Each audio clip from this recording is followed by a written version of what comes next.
Question, the member from Windsor to come seat. Thank you, Speaker. My question is to the Acting Premier. Good morning. For years, we in the NDP have been calling on the Liberal government to develop an automotive strategy for Ontario. We've lost far too many manufacturing jobs in this province. Unifor has settled a new contract with the American-based auto industry. Ottawa isn't doing anything to protect auto jobs. President-elect Trump is threatening to tear up existing trade contracts. Speaker, what is the Wynne government doing to protect and grow Ontario's automotive industry? We need an automotive strategy, and we need it now. Thank you. Deputy Premier, Minister of Economic Development and Growth. Well, Mr. Speaker, we do have an automotive strategy in the province of Ontario, Mr. Speaker, and it's working pretty darn well. We've seen in the last 3 weeks alone $1.5 to $1.7 billion of commitment and investments in places all over the province, including Windsor, Oshawa, St. Catharines, Woodstock, and among others. I'm trying to think of some of the others, Mr. Speaker. Brampton. Mr. Speaker, we're seeing a real renaissance of investment in the province of Ontario, and it's coming because we do have a very effective automotive strategy.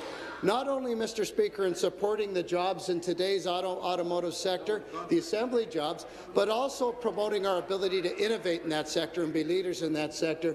We have a long and healthy past in the auto sector, and we have a long and prosperous future, Mr. Speaker. Answer. Primarily because we do have a very effective automotive strategy. Thank you. Supplementary, the member from Essex. Thank you, Speaker. The Premier's appointed so-called auto czar has been absolutely silent, and there is no automotive strategy in the province of Ontario. Let's be frank, Speaker. It's been left up to the workers in those plants to fend for themselves against market conditions, to make themselves productive, despite no action on the part of this government. Speaker, crossing your fingers and hoping for the best is not an automotive strategy. We need a plan, we deserve a plan that addresses the skyrocketing prices of hydro, makes us the most productive place to manufacture automotive parts, aerospace parts. We can do that, but we need leadership from the provincial government. When is this government going to get to the table and devise an automotive policy that protects workers in the province of Ontario? Minister. Be seated, please.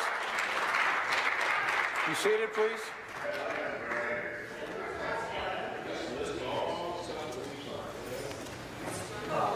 Minister.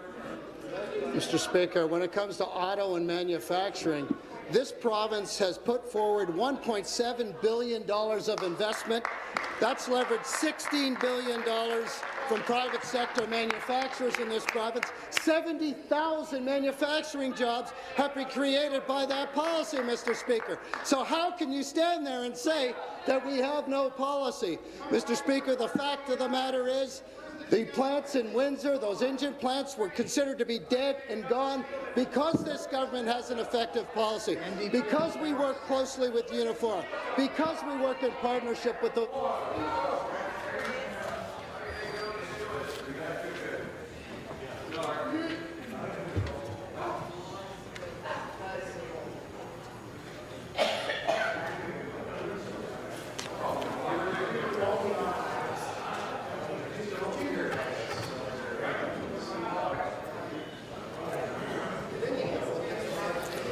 Carry on. I'll comment on a heckle I just heard. Sure. Would you like to go?